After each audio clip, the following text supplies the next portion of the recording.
I'm sarcastic, obviously, when I'm saying that, but Yes, sir, there she goes. the Blue Jays finally win a series. Hello and welcome to episode 201 of Section 138. I'm your host, Mark Colley, as always, joined by Bryson and Jacob. The Blue Jays are back in the win column. They may have lost tonight in the series finale. They aren't able to sweep the Seattle Mariners, but they do get back on the board with a series win. They're still above 500. They are not a 500 team. We can hang our hats on that. Bryson, Jacob, how are you guys? The rut is over, Mark. I'm doing very well, as much as today's game did not go as planned. You win 2 out of 3 against the Mariners. I'm out of my rut with my series predictions. I'm happy Jacob's back. And maybe that was the reason for it. I don't know. I mean, Jacob brings good vibes as much as his fantasy team doesn't. But anyways, I'm doing really well. And, the Blue Jays, hopefully this is something that they can kind of get back on track with. And we know that we talked about it a couple of days ago, Mark, an important 6-game homestand coming up. You got another 3 coming up against the Reds. And this is another opportunity to win another series. I just want to say I will not take any fantasy slander whatsoever here. You said the rut's over. I'm going to disagree with you on that. Today's game, they lost, obviously, the final game of the series. Yesterday's game easily could have lost as well. Like, to me, the offense... The rut in losing series is what I meant. Okay, yeah, from that perspective, fair enough. But this series, I think, was a little bit closer than I was hoping for. So, offense still kind of struggling. They do have an off day before the Reds come to town. One day, eventually, the offense will come back. That's all I can say, and that's all I can hope for. So we've already got some conflict early on in the episode. So I guess we can start there. Are the Blue Jays out of their rut? Are the Blue Jays in the clear when it comes to not only hitting, but the bullpen, when it comes to them winning in general? Are they out of their rut, or are they still in the middle of their struggles that we've seen for the past 2-3 weeks? So the bullpen's a little interesting because Jordan Romano, we do know that it was a gastrointestinal infection, something like that, if I'm not mistaken. So he's not played in this series. I don't think it's going to lead to an IL stint, but that's a guy that you don't have on your roster, and obviously, or that you don't have available. Tim Meza's on the IL for looking like it's going to be just over 2 weeks. It's 15 days for pitchers now. I'm not really worried about the bullpen. Wasn't great towards the end of today's game with Trevor Richards and Ross Stripling both allowing some runs. It is what it is. Like, I'm not overly concerned about it. And normally you wouldn't really have guys like that in those situations. Maybe if Romano's healthy, you put Simber in that situation, or Meza, or anybody else. So I'm not really worried about the bullpen. Starting rotation, as shaky as Kevin Gausman was today, I'm still not worried about him. Not worried about any of the rotation, really, except for Ryu. I just want to see him improve himself a little bit more. Offense, I'm still not really happy with it. They had the bases loaded today. All they got was a bases loaded walk. They didn't get any type of runs other than that. You can't be doing that, especially when you have the top of the order coming up. Good on Vladimir Guerrero Jr. He obviously was the one that took that walk. I'll give it to him. He didn't just try to swing for the fences and end up missing the ball. But you need to score more runs in this situation. And I'll give it to the Mariners. They're not a bad team. They've not been a bad team for, quite a few years now. But the offense, again, looking like it's struggling. And even in game 2, yeah, they did win 3-0. Very good game all around. But the fact that the only runs that you got kind of came off of a bloop triple, to me, it's a little bit... I'm not worried in the sense that, like, they're never going to win games, but the fact that they're just barely winning games, and this is the reason why, is a little bit concerning. And we've been saying this, I think, maybe even for a month now. It's we're towards the second half of May. We've been saying this really since, I think, the end of April, or we've been talking about the offense all season long, but it's now, maybe since the end of April, become a little bit of an issue. But eventually things will settle. Guys will get going. Teoscar Hernandez looking a little bit better since his IL stint. Vladimir Guerrero Jr., he still has that 15-game hitting streak. It is now 15 games after the bottom of the 8th inning single, I think it was, and he just absolutely ripped that ball. So guys are still, like, it's not as if the players are not talented or that they're heavily struggling. It's they're not stringing together hits, especially when it matters. And when it matters, bases loaded, runners on, things like that. That's really all I think this team needs to work on. And we really like you can't blame the rotation. Everybody except for Ryu threw 6 innings in their last start, and Ryu, just because it's his first start back, obviously he's not going to throw that. But starting rotation's been fine. Bullpen, I'm not necessarily worried about, although we'll probably see changes to the bullpen throughout the season just because that's how the bullpen works.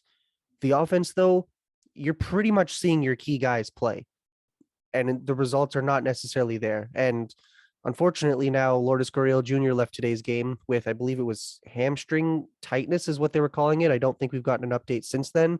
We're literally recording just after the game, so there's not been any tests yet, but he's a guy that's definitely been one of the better spots for this team, at least at the early parts of the season.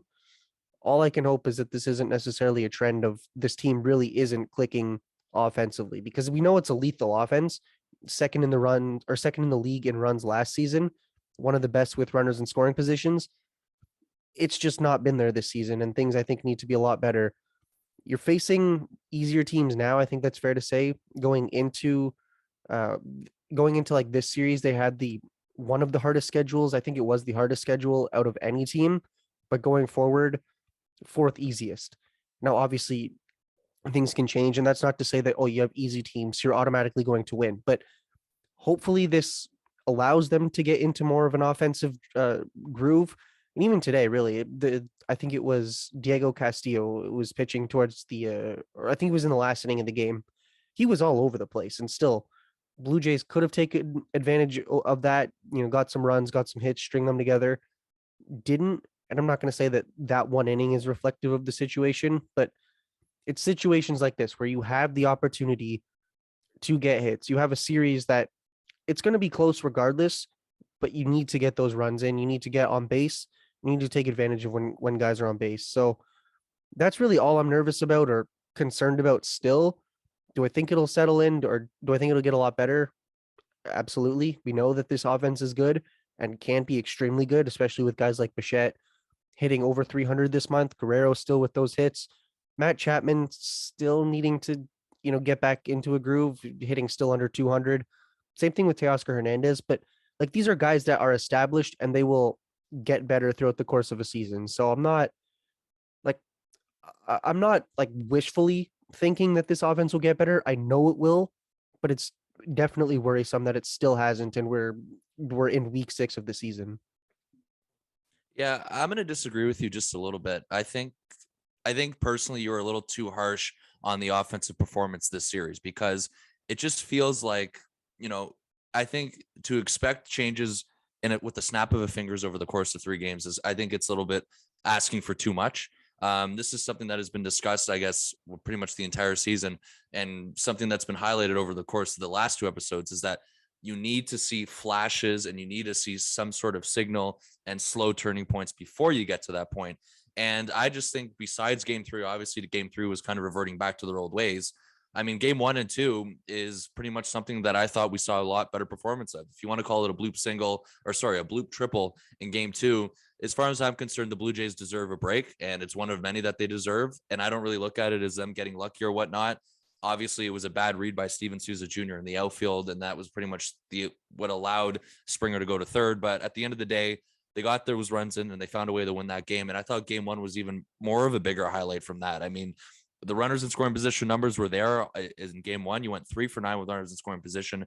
And this, I guess, in my opinion, was probably the best offensive night. And I think that's pretty easy to say. It felt like everyone, or at least multiple people on the Jays, were contributing towards getting their runs, and they were finding ways to score earlier in the game. They were finding ways to score later in the game. And this is kind of something that we've seen this year. They get out to maybe a couple innings worth of runs, and then all of a sudden they stop, and then that's it. And that was pretty much also something you saw in game 2. So pretty much what I'm saying is I'm not totally sold on the offense yet. I'm first to admit, and I think it's obvious too, they are still in this rut. We all know this. However, it feels like they are slowly putting together better at bats. At least that's what I'm looking at. I don't know if you agree or not, Mark. You're going to say your part in a couple of minutes, but I just think that as much as we know that this isn't up to their potential, and this is nowhere near to their potential.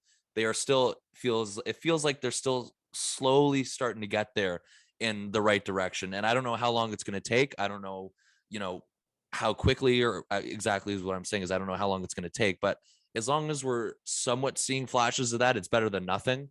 And that's why I'm kind of like what I took away from the series a bit, despite the result again in game 3. So that was that. The starting pitching was very good. Something that wasn't mentioned was Yusei Kikuchi against his former team. He goes out and pitches 6 scoreless innings. He allows 1 hit, 6 strikeouts. He was very dominant against the Seattle Mariners. This is a pitcher that the Seattle Mariners know of. However, at the same time, they don't know, because this is a Yusei Kikuchi who has really changed his mechanics and his approach since he was a Mariner. So this is, as much as they know Yusei Kikuchi, this was a different version of him. He wasn't giving up a lot of hard contact whatsoever. He just felt very comfortable. His fastball was pretty much attacking the zone, something that we haven't really seen from him this year in terms of getting ahead early in the count. So that was very good to see on that. And then moving forward in game 2 is when they won 3-0 from that RBI triple from George Springer. It was also probably the best start from Jose Barrios this season. I know the starting rotation hasn't been the issue. I'm just pointing out the highlights because somebody like Jose Barrios, who's kind of been up and down to start the year, this was a lot more like Jose Barrios that we saw of last year. He goes out for 7 efficient innings, pretty much no runs allowed, and he strikes out 4. And that's been something with Jose Barrios this year. He hasn't been striking out a lot of batters. Some people are concerned with that. Some people aren't looking into that too much. At the end of the day, this was a lot more like Jose Barrios once again from last year, striking out 4. And the bullpen pretty much holding out the Mariners to 0 runs after that. So that was good. And there's really not much to talk about today.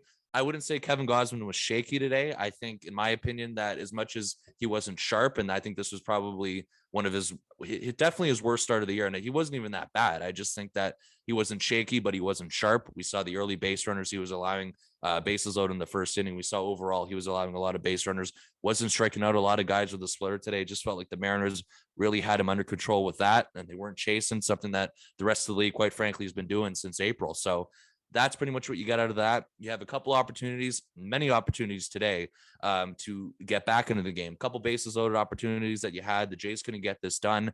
And that's exactly why, as much as they're still in the rut, I'm totally not sold on them yet, because they still, at the end of the day, haven't been complete throughout a series. You look at this game, this is something that they've been doing pretty much all year, reverting back to struggling with runners on. And that's, I guess, the frustrating part with me. So that's pretty much my takeaway from the offense and the starting pitching.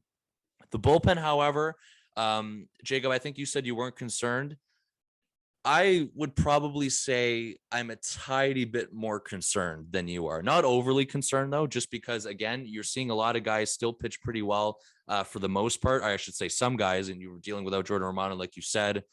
There's still some performances where I haven't been entirely sold. I think one highlight that I have, and that goes to today as well, was Trevor Richards. I mean, he's been giving up a ton of home runs this year, and it hasn't been it hasn't been good whatsoever out of him so far over the last couple of weeks. So I think that's a little bit of a concern. Again, some certain guys like Adam Simber, he's been performing really well. The guys that you can pretty much rely on late in the ball games, but overall as a team, and this is something that's been talked about a lot, is that they're still missing that swing and miss guy. And you look at the numbers this year as a whole for the bullpen, 27th in the MLB in terms of strikeouts through 9, 20% with their strikeout percentage, which is also 27th in the MLB, tied for last in the MLB for a percentage of swinging strikes. And that pretty much just shows you, again, they're missing that swing and miss guy.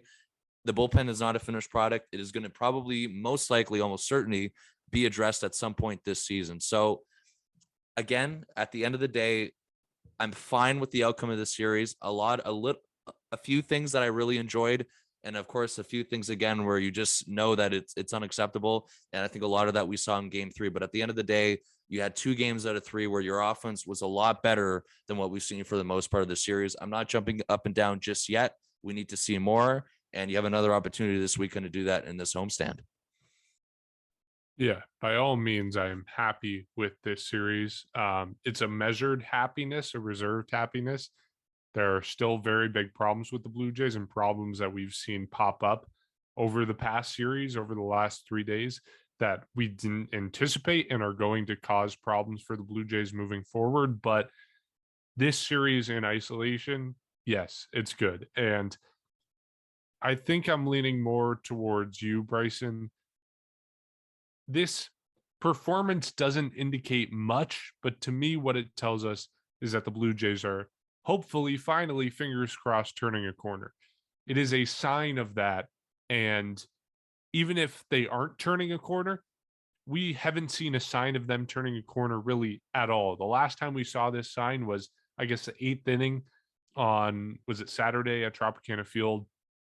And that one game on the doubleheader in Cleveland. Those were the two signs we had this year of the, or in the past 2-3 weeks, the Blue Jays have been something of the Blue Jays turning a corner. And neither of those times worked out. But the fact that we even have a sign of it happening, whether it happens or not, is a symbol of success for the Blue Jays. It's progress because we haven't had even so much as a inkling of hope over the last 3 weeks. So I'm encouraged by that. For that reason alone, I'm happy with the result of this series. Still, overall, I mean, 10 runs over a 3-game span. The Blue Jays should be scoring that in one game. They could be doing that in one inning if they have a good inning. So, yeah, it's not enough. It's not where you want the team to be. And there are other problems coming up that we're going to talk about, that we've already talked about, that are going to become more pressing for the Blue Jays. And the offense is going to have to step up to solve them.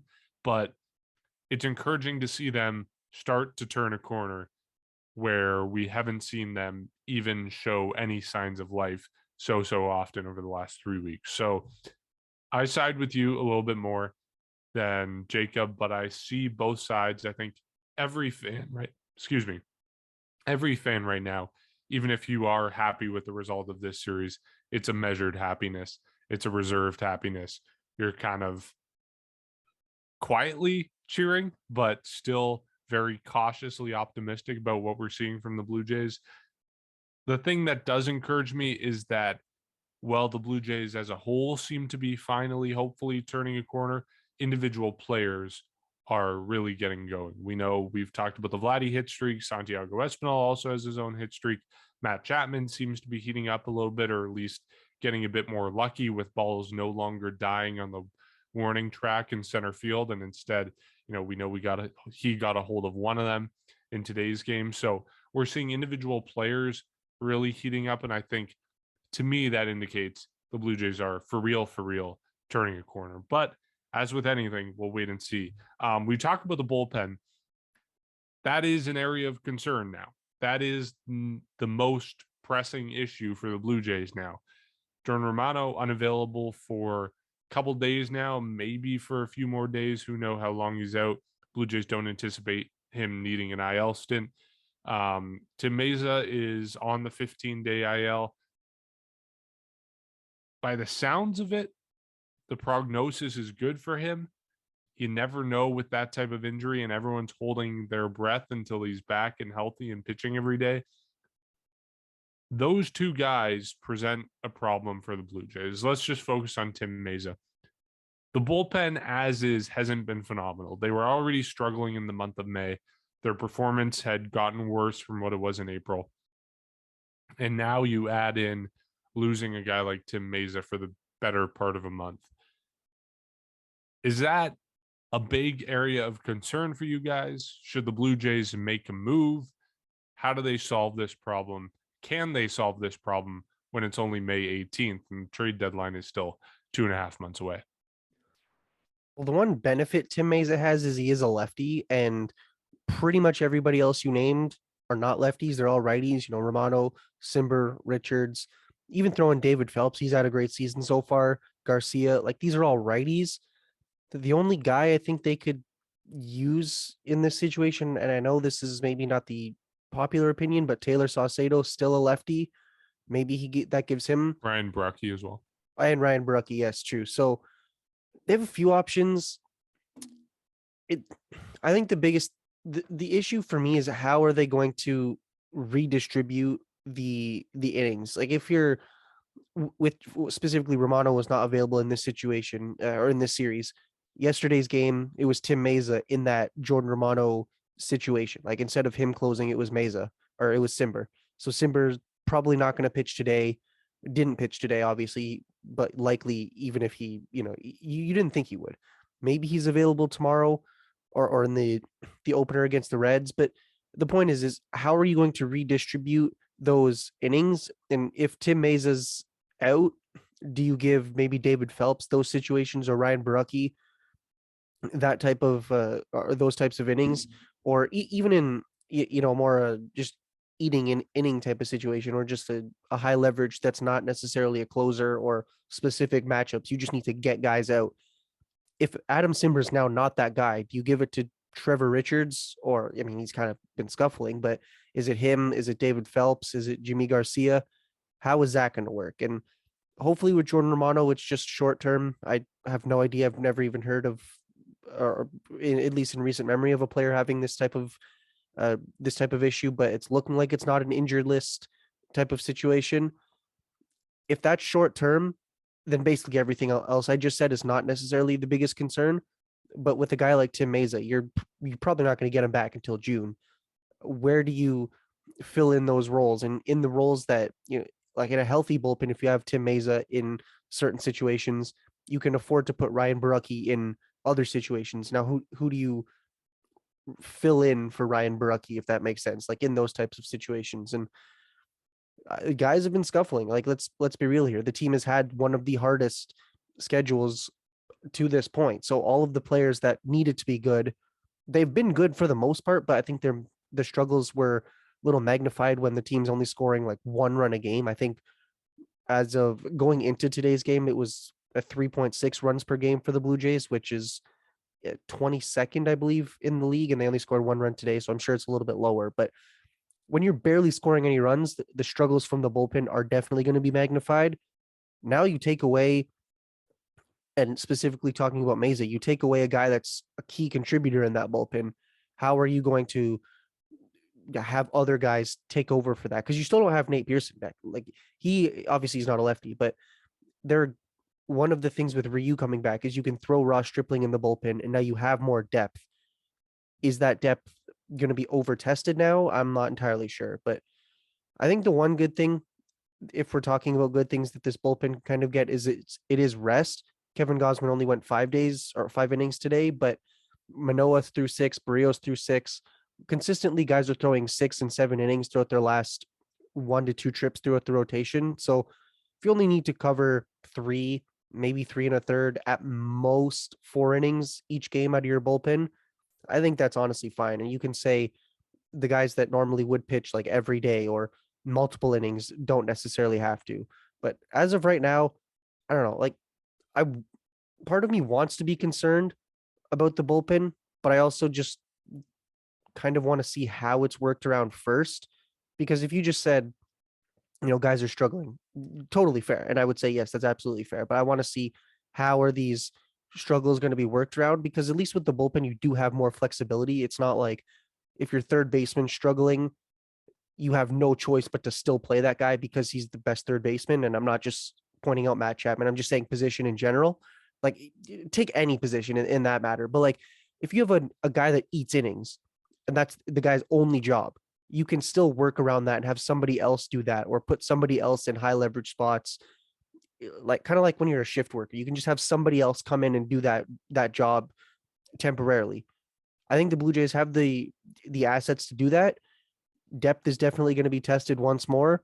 All I can hope is that this offense gives those guys a little bit more of a break, because you can't rely on Adam Simber to at one point like lead the league in wins and then also start to climb up there in the save category. Like, eventually guys are going to not be as efficient as they once were. And even if they are, you don't want that to have to get to that point. But as of right now, I wouldn't say I'm necessarily concerned. I just want to see how these things are worked around, and how soon we get Jordan Romano back will definitely be, I think, a bigger factor. But with a guy like Tim Mesa, you definitely have to plan a little bit longer term around where he was going to pitch. Yeah, I mean, again, I'm definitely more concerned than you are, but it's not like anywhere close to what we saw last year. And the bullpen, quite frankly, isn't the weakness like it was last year. I mean, we know what the weakness has been this year. We know what the strengths are, and that has pretty much been the starting rotation. I see what you're saying about like readjusting everything, and that's completely fair. For me, I don't necessarily look at that first, even though that's something that you have to address for sure. I look at it specifically with Tim Meza. I think if he's not there, it's just, you look at the other lefties in your bullpen right now. You have Ryan Baracki, and then you have Andrew Vasquez. Those are your only options right now. Taylor Saucedo is still in the IL. And then, of course, you have other internal options. But in terms of notable left-handed people or that have been in the bullpen before, it's pretty much just those two right now. Ryan Baracki is always kind of interesting. Sometimes he's really good. Sometimes he's not as good. He's already been on the IL once with the blister. Andrew Vasquez pretty much has a two-way ticket between Buffalo and Toronto.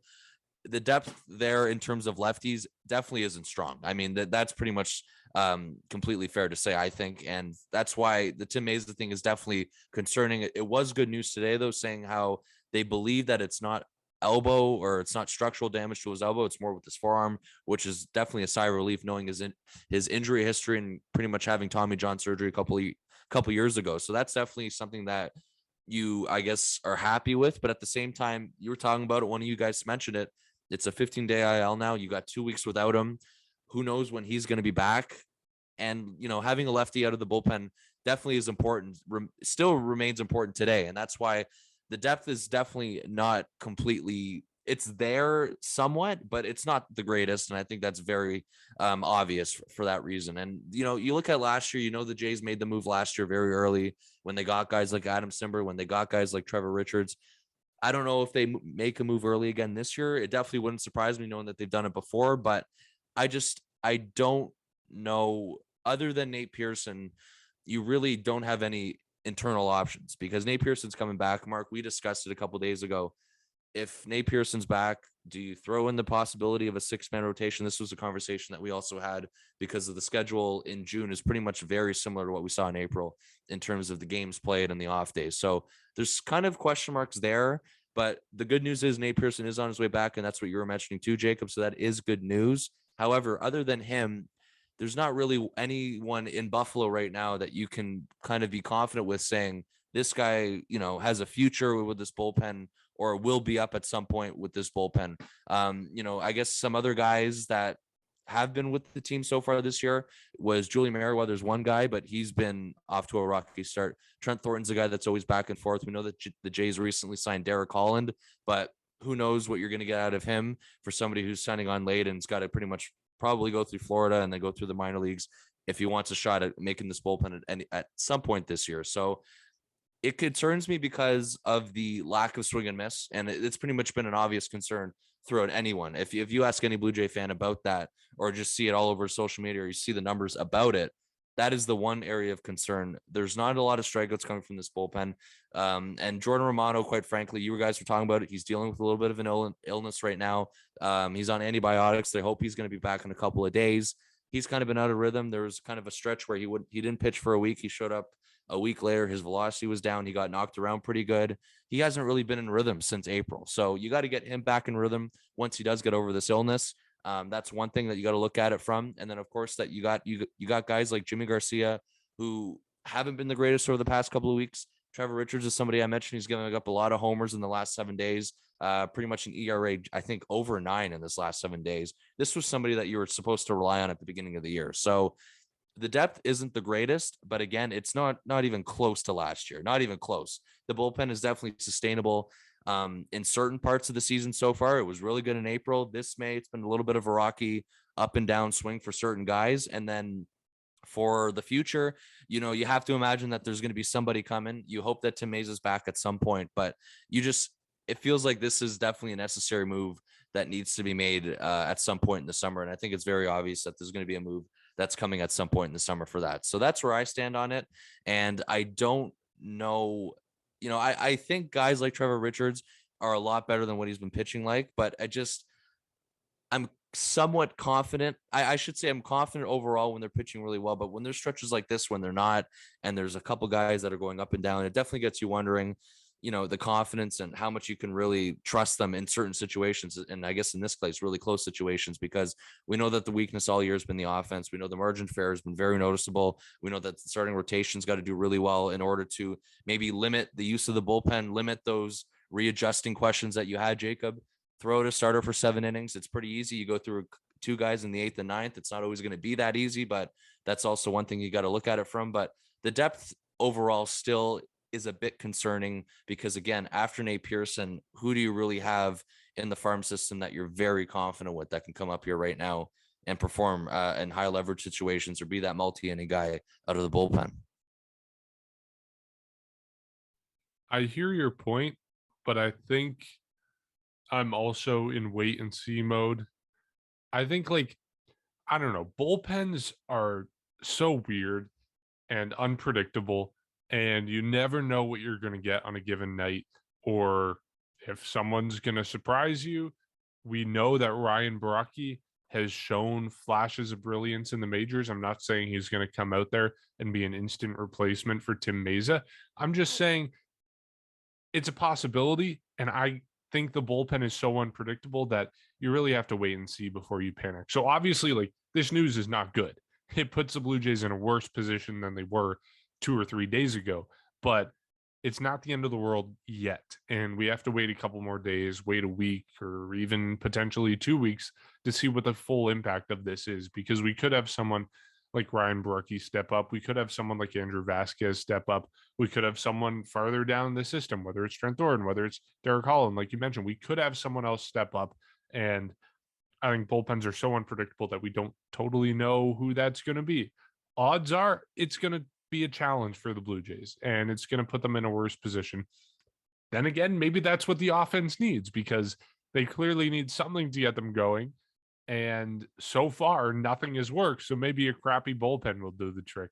I'm sarcastic, obviously, when I'm saying that, but you never know. So point being, I think everything is unpredictable. And yeah, I really don't see the Blue Jays front office making a move for a guy in the bullpen now, this early, especially, like, yeah, last season was one thing. We didn't expect it to happen that early with Trevor Richards. It did, and they ended up making a good deal. You know, Rowdy Tellez is having success in Milwaukee now, but it ended up being a successful trade for the Blue Jays. And I think that's more of an anomaly than a precedent or a rule for the Blue Jays this season. I don't expect to see that again.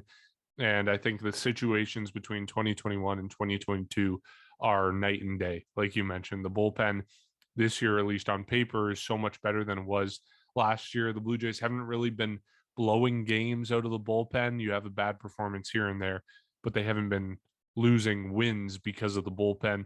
Completely different situation. And I don't see the Blue Jays making a move right now. I see them waiting until probably July. But speaking of the trade deadline and the Blue Jays making moves, there was a certain name that was mentioned this past week that caught a lot of eyes for the Blue Jays being linked to him, and that's Juan Soto. We know he is a generational talent, one of the best players in the game right now. People comparing him to some of the greatest baseball players of all time. That includes Ted Williams, is an often compared guy to Juan Soto. He's a left-handed hitter. You would be insane to say no for him being on your team. And Buster Olney this week reported that the Washington Nationals are, quote, compelled to make a move involving Juan Soto before the trade deadline on August 2nd, because they haven't had any progress with him on contract extension talks. He said that the Nats would obviously set a very high price, but the Blue Jays and the Padres are two teams that are especially involved or could be involved, potential suitors, kind of a lot of if, ands, or buts in there. But bottom line, Buster Olney connecting Juan Soto with the Toronto Blue Jays. I guess my first question, how much do you buy this? I don't know. Look at what happened this offseason. We heard Freddie Freeman. We heard, Robbie Ray's coming back. I mean, obviously I'll take Kevin Gausman, but we heard things pretty much all offseason about, like, the top guys are coming to the Blue Jays. I think this is just kind of what we need to expect right now. I don't know though. It's a big return the Nationals would be getting, and the Blue Jays gonna have to give up a lot for him. I'm not saying he's not worth it, but it's going to be a big mix of prospects and big league talent for that. But one thing I do want to say, I've fallen for the fake leaks again, and it wasn't even a fake leak. So what it was, and I can't remember who tweeted it, but somebody said this is the return the Blue Jays would, or the Nationals should expect from the Blue Jays, and there was like 10 names.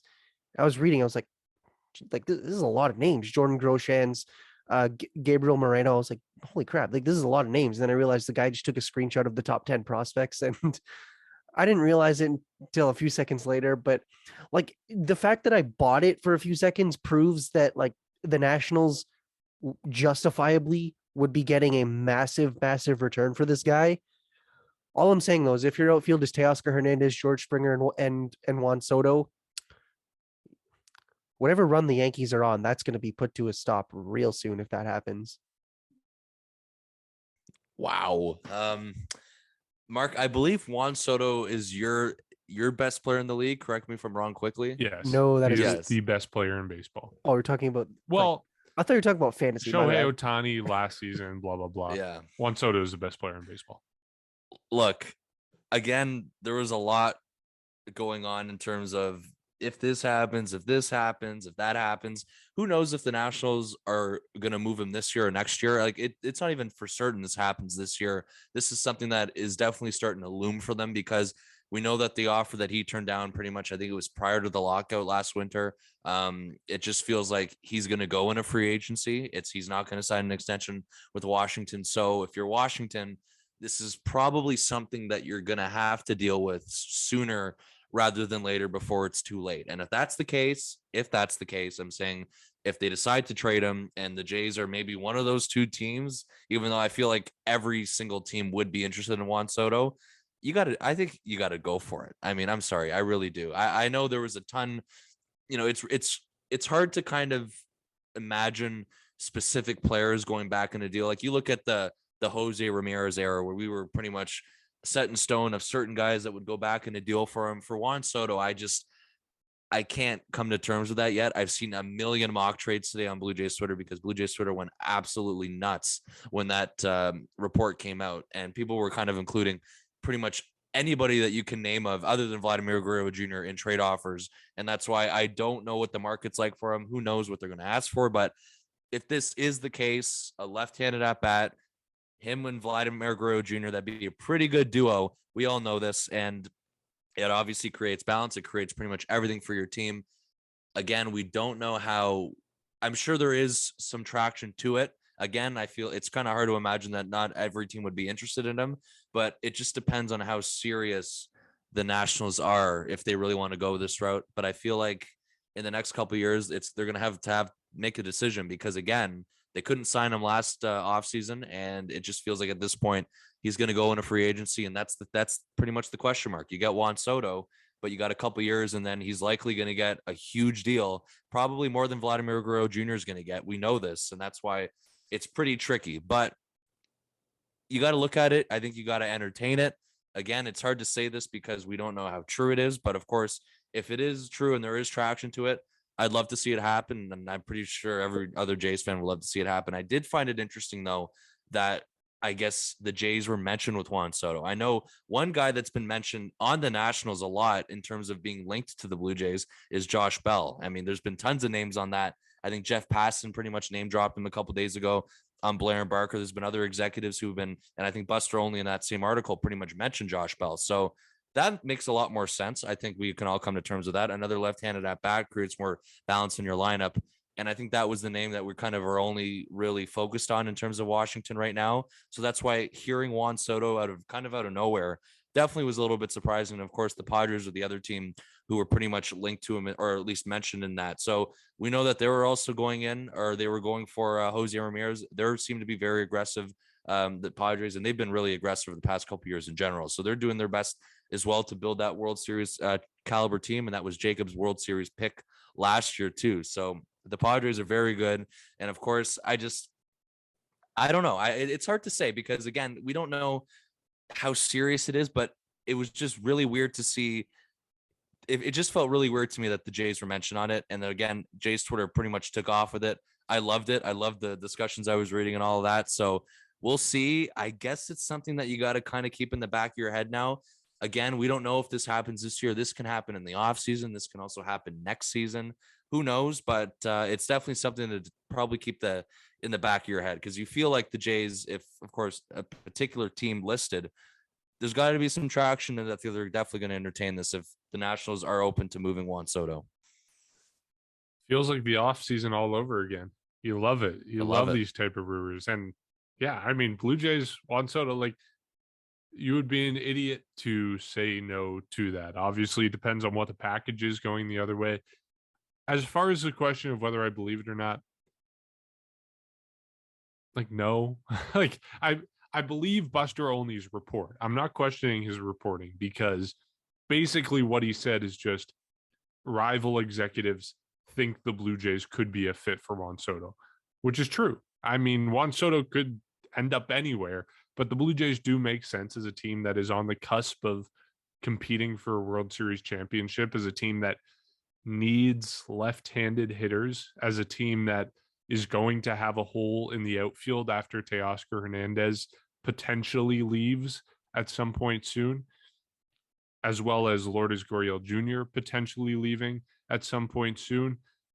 It makes sense, and I think that's all this report is basically saying. So I'm not reading much into it, but man, oh man, would it be exciting.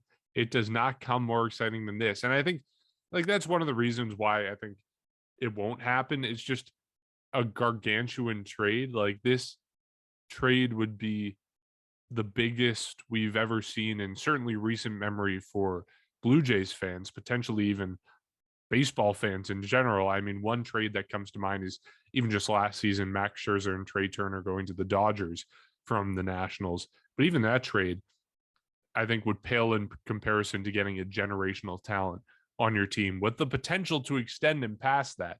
So I'm skeptical, would love for it to happen. It would be so much fun to watch him in a Blue Jays uniform, but ultimately, I don't think it'll happen. Still, I mean, it's dream stuff. It would be insane. The only thing, and there are going to be people that disagree with me on this, but the only thing that I could see deterring the Blue Jays from this is the ridiculous return that the Nationals could potentially want. And because the only thing you talked about, I think, Bryson, the mock trades you saw, I saw a million of them on top of the top 10 prospect list that I thought was a trade. But like, you're most likely, I think I heard Gurriel's name, Kirk's name, most of like the Ramirez trade, Kirk, Gurriel, things like who else could there be? Groshans, top prospects. Like, you're probably expecting a massive, massive return. And I'm not saying, like I said, Washington is justified in wanting that, but we're almost at the point where it's like, is that worth, or is what you're going to give up worth it for potentially a couple seasons, potentially more seasons? Obviously, it could be worth it, but if the return is more than you're willing to give up, then I hate to say it, but I'd rather some of these prospects stay in the system than I would having Juan Soto for any amount of years. Well, Over Juan Soto? It depends on players. Don't come better than Juan Soto. He is the top of the top. No, okay. Thank you, Mark. Sorry. What I mean is, if the return is so big that you almost look like an idiot for accepting it, even though you get Juan Soto, then I'd be like, okay, yeah, that might be a bit of too big a return. And like I said, Washington is justified in asking that. I said that like 4 times, but eventually there's a price that's a little bit too much to pay. I don't know if I would draw a line, though. Like, Gabriel Moreno, he's gone if you're getting Juan Soto. Or Elvis Martinez, he's gone if you're getting Juan Soto. Like, I am happy parting with those two. If you're getting Juan Soto, sign me up. I don't know where I would draw the line. Yeah, but I could see them asking for at least another prospect plus a couple major league players. That's I'll give them Marino, Martinez, Nate Pearson, Kevin Biggio. I don't know who else could they want. Gurriel, maybe. I saw his Question. name. Gurriel. I would give them all those 5. I would do that. Happy. Yes, fair. Do you give him Bo Bichette? No. Okay. No. Well, now we're talking Nah. tough. No. I don't think so.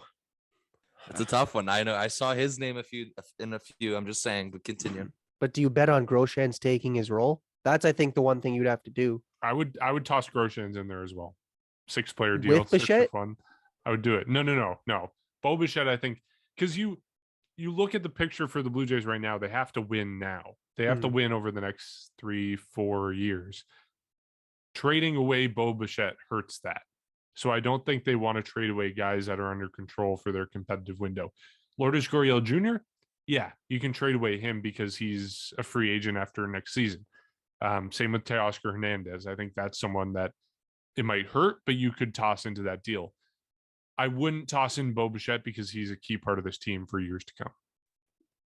Yeah, okay, that's fair. And then you also have a huge hole at shortstop. Whereas with Soto, obviously he is an outfielder. So if you trade Gurriel, well, it even makes more sense because then you just throw him where Gurriel would play. Right. Yeah, it's simple for me. You're trying to win a World Series, which is why for what you were saying, Mark, there's no line for me for Juan Soto. You're trying to win a World Series, and it's pretty obvious that he is the best, or gives you the best chance out of all those guys in a potential deal to do it.